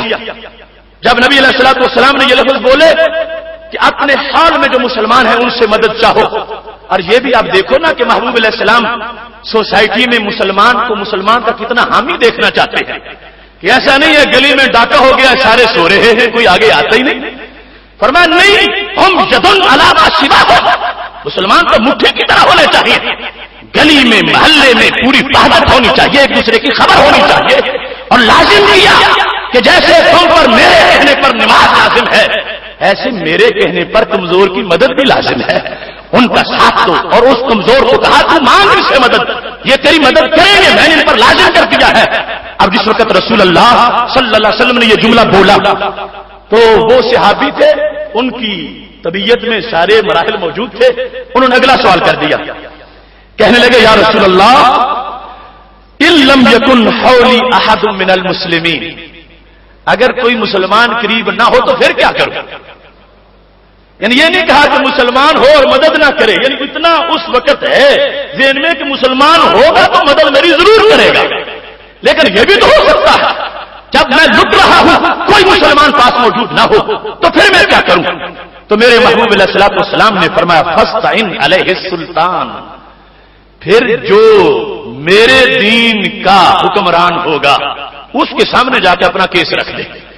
فاستعن علیہ السلطان، پھر سلطان سے استعانت کر، سلطان سے مدد مانگ، وہی لفظ استعین دوبارہ استعمال کر دیا، لفظ استعین کہ جس وقت کوئی مسلمان پاس موجود نہیں ہے، فاستعن علیہ السلطان، پھر اس لٹیرے کے مقابلے میں سلطان کے پاس چلا جا، سلطان سے جا کے مدد مانگ، سلطان کے سامنے جا کے حاجت رکھ، سلطان کے سامنے فریاد کر۔ اگر یہ مطلب ہو تو اس حدیث کا اذا استعنت فاستعن باللہ، جب بھی مانگنا ہے تو خدا سے مانگنا ہے، تو کیوں کہا محلے والے سے مانگ، کیوں کہا اپنے پڑوسی سے مدد مانگ، کیوں فرمایا کہ بادشاہ سے مدد مانگ؟ مطلب یہ ہے وہ خاص مقام ہے اور خاص کیفیت ہے، جس وقت بندہ اس مقام پہ پہنچا ہے تو وہ کہتا ہے جبریل بھی نہ آئے میرا رب خود میری مدد کرے،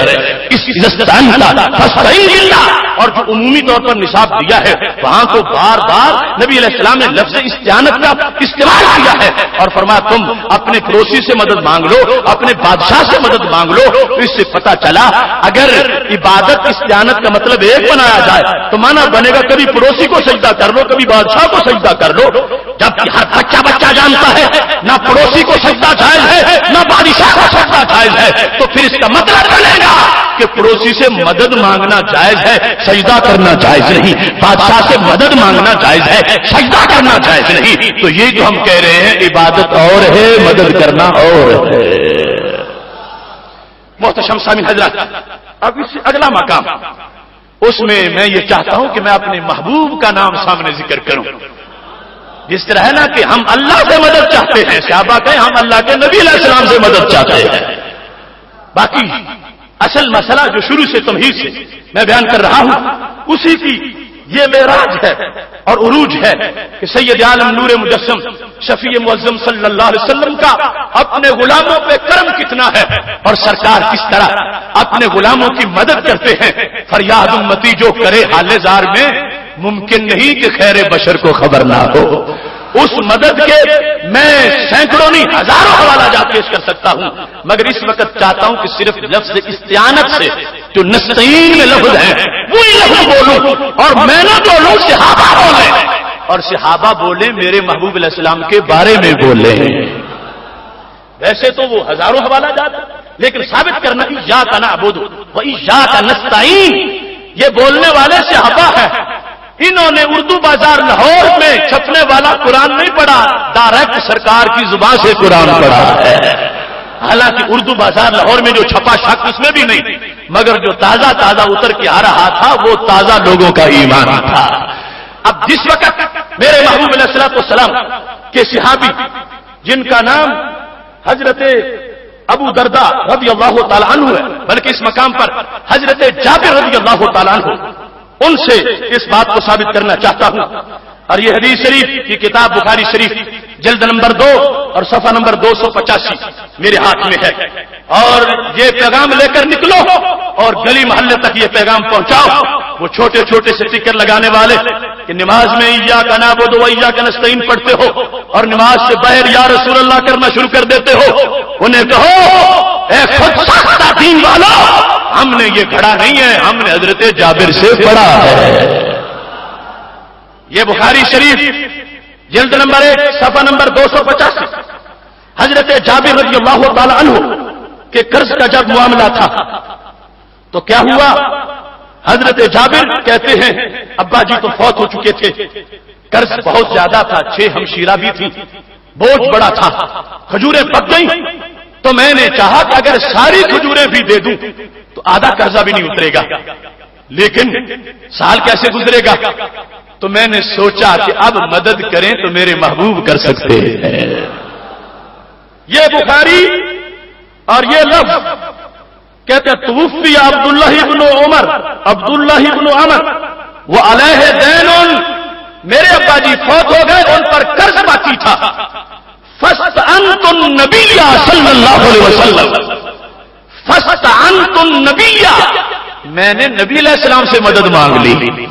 فاستعنت ایاک نعبد و ایاک نستعین، وہ نستعین مضارع ہے، استعان تو ماضی ہے کہ میں نے ماضی میں مدد مانگ لی، کس سے؟ النبی صلی اللہ علیہ وسلم، میں نے سرکار دو عالم حضرت محمد مصطفیٰ صلی اللہ علیہ وسلم سے مدد مانگی۔ محبوب مشکل ہے، آپ حل کرو گے حل ہو جائے گی۔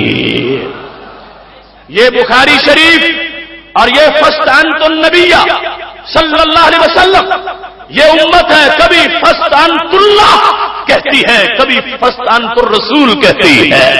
فاستعنت النبی صلی اللہ علیہ وسلم کہتے ہیں میں نے جا کے مدد مانگ لی، کس سے؟ نبی علیہ السلام سے۔ استعانت کی مدد میں نے چاہی نبی علیہ السلام سے، تو سرکار نے یہ نہیں کہا کہ نماز جابر بھول گیا ہے، نماز میں تو ایاک نعبد و ایاک نستعین پڑھتا ہے اور مدد لینے میرے پاس آ گیا ہے، فرمایا میرے نبی علیہ السلام نے مجھے جھڑکی نہیں دی، فرمایا ٹھیک ہے جابر تم مانگنے آئے ہو، ہم دینے کو تیار بیٹھے ہیں۔ فاستعنت النبی صلی اللہ علیہ وسلم، یہ صحیح بخاری شریف اور 285 صفحہ، اور امت کا یقین اور صحابہ کا نظریہ، اگر استعانت مجازن کسی طرف اس کی نسبت کرنا شرک ہوتا کبھی بھی صحابی نسبت نہ کرتے۔ صحابی یہ کہہ رہے ہیں میں نے استعانت کی نبی علیہ السلام سے، میں نے اون مانگی نبی علیہ السلام سے، میں نے مدد چاہی نبی علیہ السلام سے، اور سرکار نے فرمایا جاؤ کھجوریں کاٹو میں آتا ہوں۔ اسی بخاری میں ہے محبوب علیہ السلام نے جا کے دعا مانگی، حضرت جابر کہتے ہیں سارے قرضے اتر چکے تھے، ڈھیر میں سے ایک کھجور بھی کم نہیں ہوئی تھی۔ یہ یقین ہے، یہ ایمان ہے صحابہ کرام علیہم رضوان کا۔ ایاک نعبد و ایاک نستعین آیت کا استعانت کا جو لفظ ہے اس پر یہ حوالہ جات تمہارے سامنے پیش کر رہا ہوں، اور یہ قرآن مجید کی آیات شروع میں پیش کی اور پھر احادیث رسول صلی اللہ علیہ وسلم اور استعانت کا لفظ بولا، اور نسائی شریف میں موجود ہے نستعین برسول اللہ صلی اللہ علیہ وسلم۔ صحابہ کہتے ہیں ہم اللہ کے نبی حضرت محمد مصطفیٰ صلی اللہ علیہ وسلم سے مدد چاہتے ہیں، تو پتہ چلا یہ جھوٹ ہے کہ کہا جائے کہ عبادت اور استعانت کا مطلب ایک ہی ہے۔ جیسے رب کے سوا کسی کی عبادت جائز نہیں، ایسے رب سے سوا کسی سے استعانت بھی جائز نہ ہو۔ میں یہ بخاری دکھا رہا ہوں، صحابہ کا عقیدہ دکھا رہا ہوں۔ صحابہ رب کے سوا سجدہ کسی کو نہیں کرتے، لیکن مدد کی بھیک اپنے نبی علیہ السلام سے بھی مانگ رہے ہیں۔ تو پھر بنیاد کس کی کچی ہوئی؟ گڑا ہوا نظریہ کس کا ہوا؟ 1.5 اینٹ کی مسجد کس کی ہوئی؟ ہم نے کچھ نہیں گھڑا، ہم نے یہ بخاری سے پڑھا، ہم نے یہ قرآن سے پڑھا، ہم نے بالواسطہ صحابہ کرام علیہم رضوان سے پڑھا کہ عبادت صرف خدا کی ہے اور مدد حقیقتاً بھی اسی سے ہے۔ وہ نہ چاہے کوئی پتہ نہیں ہلا سکتا، وہ چاہتا ہے تو بندے بھی بندوں کے مددگار بن جاتے ہیں۔ محتشم سامعین حضرات، اب اس چیز کی وضاحت تھوڑی سی مزید باقی ہے۔ کچھ لوگ فرق کرتے ہیں کہ یہ زندہ اور ہوتا ہے، فوت شدہ اور ہوتا ہے، زندہ سے مدد مانگنا یہ اور ہے، فوت شدہ سے مدد مانگنا اور ہے۔ تو میں پہلے نمبر پر کہوں گا کیا آیت میں یہ لکھا ہے کہ رب ذوالجلال نے جہاں فرمایا ایاک نعبد و ایاک نستعین، کیا آیت میں یہ ہے کہ اے اللہ جو فوت شدہ ہیں ان کے مقابلے میں صرف تجھ سے ہی مدد مانگتا ہوں، لیکن زندہ جو ہے ان کے لحاظ سے تجھ سے بھی مانگتا ہوں، زندہ سے بھی مانگ لیتا ہوں؟ اگر یہ آیت میں ہے تو لوگ فرق کر لیں، اور اگر آیت میں مطلقاً ہے کہ تیری ہی عبادت کرتے ہیں اور تجھ ہی سے مدد چاہتے ہیں، تو پھر زندہ اور فوت شدہ کا فرق کرنے کا کوئی تک نہیں بنتا۔ اور دوسری بالکل سادہ سی بات ہے، کیا ایسا جائز ہے کہ کوئی شخص یہ کہے کہ میں فوت شدہ کو تو سجدہ نہیں کروں گا، زندہ کو کر لوں گا؟ کیوں؟ فوت شدہ کو کروں تو شرک ہو جائے گا، زندہ کو کروں تو شرک نہیں ہوگا۔ کوئی احمق سے احمق بھی ایسا عقیدہ توحید نہیں رکھتا، اس کو خبر ہے کہ سجدہ کا زندہ کو کروں پھر بھی شرک ہے، سجدہ کا فوت شدہ کو کروں پھر بھی شرک ہے۔ تو جب وہ لوگ عبادت استعانت کو ایک بنا بیٹھے تو پھر مدد خواہ زندہ سے مانگی جائے پھر بھی شرک ہونا چاہیے، مدد خواہ فوت سے مانگی جائے پھر بھی شرک ہونا چاہیے۔ ان کی تاریخ کو، ان کی تفسیر کو، ان کی تعویل اور منفرد تفسیر کو قرآن مجید بھی رد کر رہا ہے، حدیث نبوی بھی رد کر رہی ہے۔ ہماری وہ تفسیر ہے اول سے لے کر آخر تک پورا قرآن اور نبی علیہ السلام کے لاکھوں فرمان اس کی تائید میں موجود ہیں۔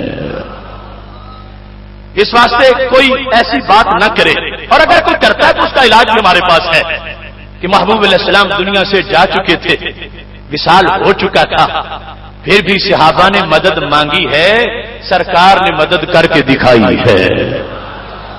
حالانکہ اس کی ضرورت نہیں، چونکہ اگر شرک زندہ کے لحاظ سے نہ بنتا ہو کہ زندہ کو جو کچھ بھی کر لو شرک نہیں بننا، شرک بننا ہے تو فوت شدہ سے بننا ہے، پھر کوئی فرق کرے کہ یہ زندہ کی مدد ہے، یہ فوت شدہ کی مدد ہے۔ جب رب کے سوا کسی کو سجدہ جائز نہیں، کسی کو معبود ماننا جائز نہیں، کوئی بھی ہو کسی حالت میں ہو تو وہ بات برابر ہے۔ لیکن اس کے باوجود میں یہ بتانا چاہتا ہوں، البدایہ والنہایہ جلد نمبر 7 یہ میرے پاس موجود ہے، اور ابن کثیر جس کی علمی حیثیت کو وہ لوگ بھی اچھی طرح تسلیم کرنے والے ہیں، انہوں نے اس حدیث کو اپنی کتاب البدایہ کے اندر ذکر کیا ہے، اور یہ باب ہے 18 ہجری کے واقعات کا کہ نبی علیہ السلام کے وصال کے بعد جب 18 ہجری تھی، حضرت فاروق اعظم رضی اللہ تعالیٰ عنہ کا زمانہ تھا، اس وقت صحابہ کا عقیدہ کیا تھا؟ سرکار دو عالم صلی اللہ علیہ وسلم اپنے روضہ پاک میں تشریف لے جا چکے ہیں، صحابہ کرام علیہم رضوان کا عقیدہ کیا ہے اور بولتے کیا ہے، نعرہ کیا ہے اور نظریہ کیا ہے، یہ تمہارے سامنے البدایہ ہے، اور اس کا صفحہ نمبر 98 ہے، جلد نمبر 7 ہے۔ کیا ہوا؟ پوری سند کی ذمہ داری مجھ پہ ہے، چونکہ ان کے امام نے بھی کہا ھذا اسناد صحیح، یہ بالکل صحیح اسناد ہے جس سے یہ سند لکھی جا رہی ہے اور حدیث کے الفاظ لکھے جا رہے ہیں، کسی کو بہانے کی گنجائش نہیں دیں گے، اور اگر کسی کا بہانہ ہوا بھی آخری سانس تک اس سند کو پاورفل ثابت کرنا یہ ہماری ذمہ داری ہے۔ اس کا مضمون کیا ہے؟ اصاب الناس قحط فی زمان عمر بن الخطاب رضی اللہ تعالیٰ عنہ، حضرت عمر رضی اللہ تعالیٰ عنہ کے زمانے میں قحط پڑ گیا۔ قحط مشکل ہے، رستے اجڑ گئے، جانور مر گئے، لوگوں کو کھانے کے لیے کچھ مل نہیں رہا تھا۔ جب قحط پڑا فجاء رجل الى قبر النبی صلی اللہ علیہ وسلم، ایک صحابی جن کا نام حضرت بلال بن حارث رضی اللہ تعالیٰ عنہ، انہوں نے جب ایسے حالات دیکھے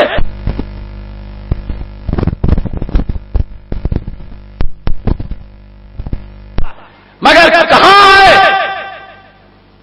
آئے لب واہیں آنکھیں بند ہیں پھیلی ہیں جھولیاں، کتنے مزے کی بھیک تیرے پاس در کی ہے، اور میرے کریم سے گر قطرہ کسی نے مانگا دریا بہا دیے ہیں، دربے بہا دیے ہیں۔ آ گئے کہاں؟ جہاں جانے کو ہر ایک تڑپ رہا ہے۔ محبوب علیہ السلام کی دہلیز پر صحابی رسول صلی اللہ علیہ وسلم پہنچے، اور زمانہ کوئی دور کا نہیں، بھی تو 18 ہجری کی بات ہے، کوئی ان کو توحید بھول نہیں گئی، تازہ عقیدہ توحید ہے۔ گئے تو کہتے کیا ہے؟ قال یا رسول اللہ صلی اللہ علیہ وسلم، یہ سندے صحیح سے یا رسول اللہ صلی اللہ علیہ وسلم، آج اس لفظ کو سنتے ہی کچھ لوگوں کے دیے کا تیل ختم ہو جاتا ہے، اور اس کو لکھا دیکھ کر ہی کچھ لوگوں کے تیل بدل جاتے ہیں۔ میں مبارک دیتا ہوں ادارہ صراط مستقیم کے ان حضرات کو جنہوں نے شاہراہوں پہ لگا دیا یا رسول اللہ صلی اللہ علیہ وسلم آپ کی شان پہ جان بھی قربان۔ لوگ کھجوروں کو سلام کر رہے تھے اور روزہ پاک ان کو نظر نہیں آ رہا تھا۔ یہ کفارہ ادا کیا اس ادارہ کے ان حق پرست کارکنان نے کہ یہ بتایا کہ شان کس پہ قربان، جان کس پہ قربان کرنی ہے۔ یا رسول اللہ صلی اللہ علیہ وسلم، یہ بولا حضرت بلال بن حارث نے۔ نبی علیہ السلام کا وصال ہو چکا ہے، سرکار دنیا میں نہیں برزخ میں چلے گئے ہیں، اور دنیا اور برزخ میں کروڑوں میل کا فرق ہے۔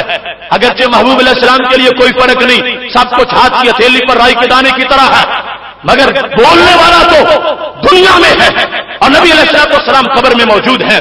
کہتا کیا ہے، بولتا کیا ہے، نعرہ کیا ہے؟ وہ نعرہ جو سنی تیرے جلسے میں لگتا ہے، وہ نعرہ جو تیری مسجد کی محراب پہ لکھا ہے، وہ نعرہ جو تیرے سینے پہ لکھا ہے، اور وہ نعرہ جو حور و غلمان کی جبینوں پہ لکھا ہے، اور وہ نعرہ جو عرش کے تاج پہ لکھا ہے، یا رسول اللہ صلی اللہ علیہ وسلم۔ اتنا ہی کافی تھا، مگر مزید عقیدہ واضح کیا۔ کہتے ہیں استسقِ لأمتک، استسقِ اللہ لأمتک فإنہم قد ہلکوا۔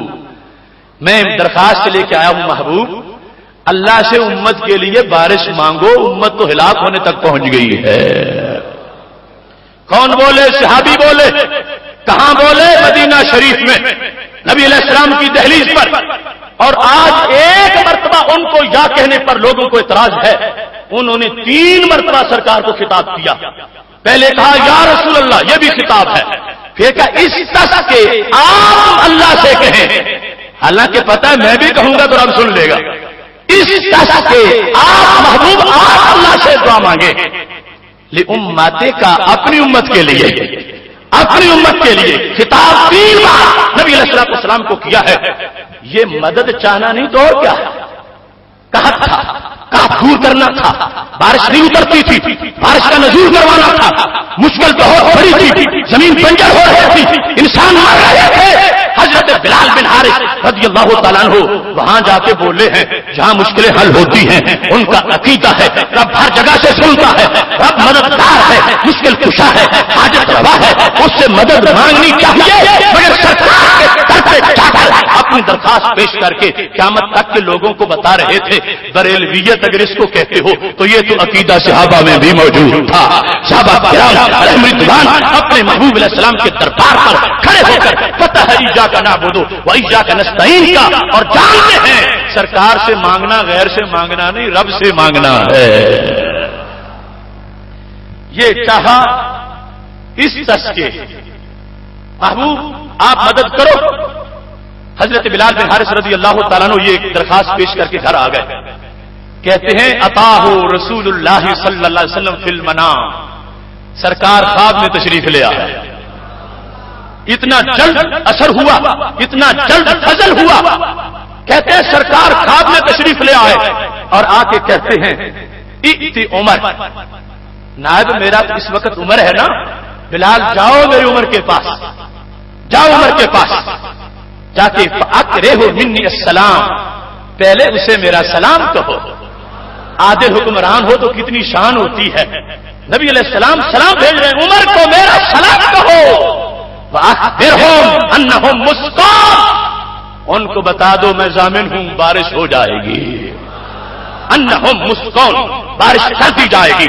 اب مدد مانگی گئی، مدد کی گئی، نبی علیہ السلام سے مانگی، نبی علیہ السلام نے کی، وصال ہو چکا تھا، دنیا میں جا چکے تھے، برزخ میں پہنچ چکے تھے، مگر وہ نہ کریں مدد جو مٹی میں مل گئے ہو، اور جو ہر وقت جن کی زندگی سے جہان زندہ ہے، جو ان سے درخواست کرتا ہے وہ سنتے بھی ہیں، مدد فرما بھی دیتے ہیں۔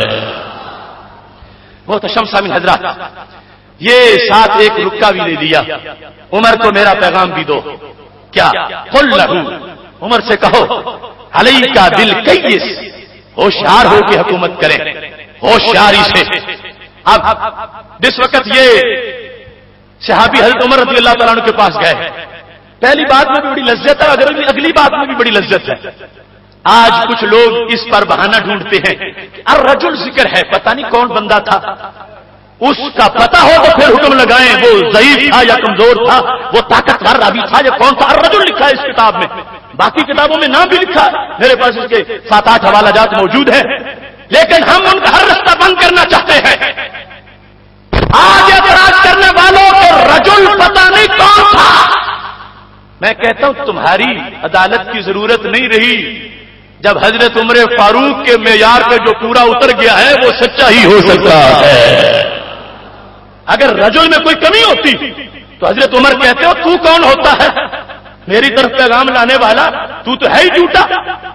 لیکن حضرت عمر مانے کہ تو سچا پیغام لایا ہے، تو جس راوی کو حضرت عمر کلیئر کر دے اس کو ریجیکٹ کون کر سکتا ہے؟ اب بات ہے حضرت عمر تک، سند ان تک پہنچ رہی ہے ڈائریکٹ۔ حضرت عمر کے جو خازن ہیں وزیر خزانہ وہ حضرت عمر سے روایت کر رہے ہیں، اور رجل تو درمیان میں آ گیا۔ اگر تقاضے پورے کرنے تھے تو حضرت عمر نے پورے کرنے تھے کہ بندہ سچا ہے یا جھوٹا ہے، بات کمزور ہے یا صحیح ہے، تو انہوں نے پورے کر لیے۔ کس طرح؟ انہوں نے باقی سمجھا کہ سرکار نے مجھے سلام بھیجا ہے، انہوں نے باقی سمجھا کہ سرکار مجھے ہوشیار کر رہے ہیں، اس لیے بولے اور کہنے لگے واللہ یا رب ما آلو الا ما اجزت عنہ، اے اللہ کوئی کسر نہیں چھوڑوں گا، جتنی طاقت ہے سب خرچ کر کے تیرے دین کی خدمت کرتا رہوں گا۔ میرے بھائیوں، اگر یہ توحید کی تعریف ہوتی اور استعانت کی جو ان لوگوں نے کی ہوئی ہے تو حضرت عمر سے بڑا سخت انسان کون ہے دین کے مسئلے میں؟ سب سے پہلے تو وہ کلاس لیتے اس رجل کی، کہتے تجھے ہوش نہیں کہ مانگنا کہاں سے ہے اور ملتا کہاں سے ہے؟ تو کدھر چلا گیا؟ تو نے رب کو آواز دینی تھی، تو نے یا رسول اللہ کیوں کہا؟ حضرت عمر رضی اللہ تعالیٰ عنہ نے یہ ایک جملہ بھی نہیں بولا، تنقید نہیں کی، ان کی تعریف کی ہے کہ تو نے اچھا ہے جا کے درخواست پیش کر دی ہے۔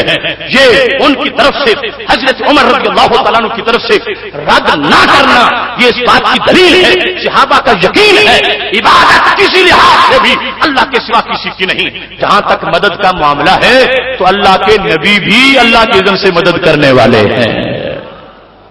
محترم سامعین حضرات، اس بات کی تھوڑی سی تفصیل ابھی باقی رہ گئی ہے، میں سمجھتا ہوں کہ ٹائم کافی ہو رہا ہے، لیکن یہ پھر ادھار رہ جائے گا، اور پھر ادھار آخر ادھار ہے، پتہ نہیں پھر موقع ملے یا نہ ملے۔ میں آپ کے سامنے اس مدد کا جو بعد از 20 سال صحابہ کرام علیہم رضوان نے مانگی اس کو بیان کرنا چاہتا ہوں، اور حوالہ جات کو نوٹ کرنا چاہتا ہے تو نوٹ کر لے۔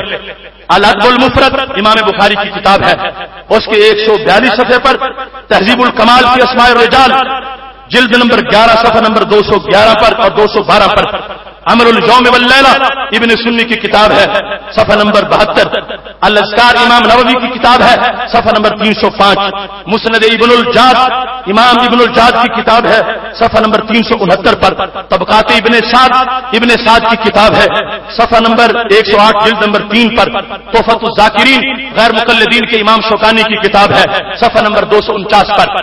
اس کے علاوہ بھی حوالہ جات ہیں، لیکن یہ میں نے اس وقت بطور اختصاص ان کا ذکر کر دیا۔ یہاں لکھا کیا ہے، کس چیز کا حوالہ ہے؟ یہ حوالہ یہ ہے خاطرت رجل ابن عمر، حضرت عبداللہ بن عمر رضی اللہ تعالیٰ عنہ کا پاؤں شل ہو گیا، سو گیا۔ جب پٹھے کھینچے جائے تو بندہ چل نہیں سکتا، تو قال له رجل اذكر احب الناس الیک، نبی علیہ السلام کا وصال ہو چکا ہے، ابن عمر کسی مقام پر پاؤں ان کا سو چکا ہے، چلنا مشکل ہو چکا ہے، ان کی اس حالت کو دیکھ کر کسی نے نسخہ بتایا، ابن عمر گھبرانے کی ضرورت کیا ہے، ذرا ان کو بلاؤ جو سب سے بڑے محبوب ہیں۔ اذکر احب الناس الیک، اذکر کا لفظ بھی ہے اور مسند ابن الجاد میں ادعو کا لفظ بھی ہے، دعا، اور یہ بھی حملہ ہے ان لوگوں کے نظریات پر جو کہتے ہیں دعا عبادت ہی ہوتی ہے اور عبادت کے سوا دعا نہیں ہوتی۔ یہاں دعا موجود ہے اور عبادت نہیں ہے۔ جب کہا گیا ادعو احب الناس الیک، ابن عمر ذرا ان کو آواز دو جو جان سے بھی پیارے ہیں۔ تو انہوں نے کیا کہا؟ کہتے ہیں یا محمدا. یہ جتنے میں نے حوالے پیش کیے سب میں یا موجود ہے. یا کا لفظ، یا رسول اللہ، یا محمدا، یہ الفاظ بولے ہیں. ابن عمر کہتے ہیں پاؤں اتنا جلد ٹھیک ہوا لگتا تھا پٹھے کھینچے نہیں گئے تھے، کسی نے رسی سے باندھا ہوا تھا، رسی کھول ڈالی ہے. تو یہ مدد چاہنے کا انداز صحابہ کرام علیہم رضوان میں موجود ہے اور آج تک اس امت میں رائج ہے. اس واسطے بطور خاص تفاسیر میں سے یہ حضرت شاہ عبد العزیز محدث دہلوی کی تفسیر تمہارے سامنے پیش کرنا چاہتا ہوں، جو برے صغیر کی سرزمین کے بہت بڑے محدث ہیں. انہوں نے سورہ فاتحہ کی اس آیت کی تفسیر کے اندر یہ بات لکھ دی. کہتے ہیں درینجا باید فہمید، اس جگہ سوچنا چاہیے، سمجھ لینا چاہیے کہ استعانت از غیر بوجہ کہ اعتماد برآں غیر باشد وعورا مظہر اون الہی ندانت حرام است، کہ اگر اللہ کے سوا کسی سے کوئی مدد چاہتا ہے ان کو مستقل سمجھ کے کہ رب نہ چاہے پھر بھی یہ میری مدد کر لیں گے، تو کہتے ہیں شاہ عبد العزیز ایسی مدد چاہنا حرام ہے اور شریعت میں جائز نہیں ہے. وہ اگر التفات محض بجانب حق است وعورا یک از مظاہر اون دانستہ و نظر با کارخانہ اسباب حکمت تعالی بڑا نمودہ بغیر استعانت ظاہر نمایت دور از عرفان نہ کہت بود و در شریعت نیز جائز و باشد. حضرت شاہ عبد العزیز کہتے ہیں اگر کوئی بندہ اللہ کے کسی بندے سے مدد مانگتا ہے یہ سمجھ کے کہ اللہ کے اذن کے بغیر یہ کچھ نہیں کہہ سکتے اور رب کے اذن کے ساتھ یہ کر سکتے ہیں، شاہ عبد العزیز ایاک نستعین کی تفسیر میں کہتے ہیں یہ جائز ہے، شریعت میں روا ہے. اینو استعانت اولیاء بغیر کرتا ہوں اور اللہ کے ولی ایسی مدد اپنے دوستوں کی کرتے رہتے ہیں. یہ سوال نمبر 8 ہے تفسیر عزیزی جو کہ فارسی میں لکھی گئی ایاک نستعین کے اندر. انہوں نے اس بات کو واضح کر دیا کہ یہ مدد رب ذوالجلال کے بندوں کو یوں سمجھ کے کہ یہ خالق کائنات جل جلالہ کی مدد کے مظہر ہے، اگر کوئی چاہتا ہے تو اس میں کسی طرح کی کوئی قباحت نہیں، شریعت میں جائز ہے، ایسا ہوتا آیا ہے. یہ قصیدہ بہاریہ ہے جو قاسم نانوتوی نے لکھا تھا، بانی دارالعلوم دیوبند نے لکھا تھا، اور اس میں لکھا کیا ہے؟ مدد کر اے کرم احمدی کے تیرے سوا، مدد کر اے کرم احمدی کہ تیرے سوا نہیں ہے کاش میں بے کس کا کوئی حامی کا. مدد کر، نبی علیہ السلام سے مدد مانگی جا رہی ہے. مدد کر اے کرم احمدی کے تیرے سوا نہیں ہے کاش میں بے کس کا کوئی حامی کا. ایک تو یہ ہے نا صرف جائز ہوتا مانگنا، کہتا تمہارے سوا میری کوئی کر ہی نہیں سکتا. مدد کر اے کرم احمدی کہ تیرے سوا نہیں ہے کاش میں بے کس کا کوئی حامی کار. اور دوسری طرف دوسرا طبقہ جو غیر مقلدین کا ہے تو ان کے نواب وحید الزمان نے اپنی کتاب کے اندر تو یہاں تک لکھ دیا کہ یہ مدد چاہنے کے مسئلے میں ہمارے بھائیوں نے خامخواہ اسلام کا دائرہ تنگ کر دیا ہے اور جو شرک نہیں تھا اس کو شرک قرار دے دیا ہے. کہنے لگا ادھر حضرت حسان شعر پڑھتے ہیں تو نبی علیہ السلام فرماتے ہیں اللہم ایجدہ بروح القدس، اے اللہ حسان کی جبریل سے مدد فرما دے. تو یہ دلیل دیتے ہوئے غیر مقلد اور ان کا امام یہ کہتا ہے کہ میرے نزدیک جائز ہے.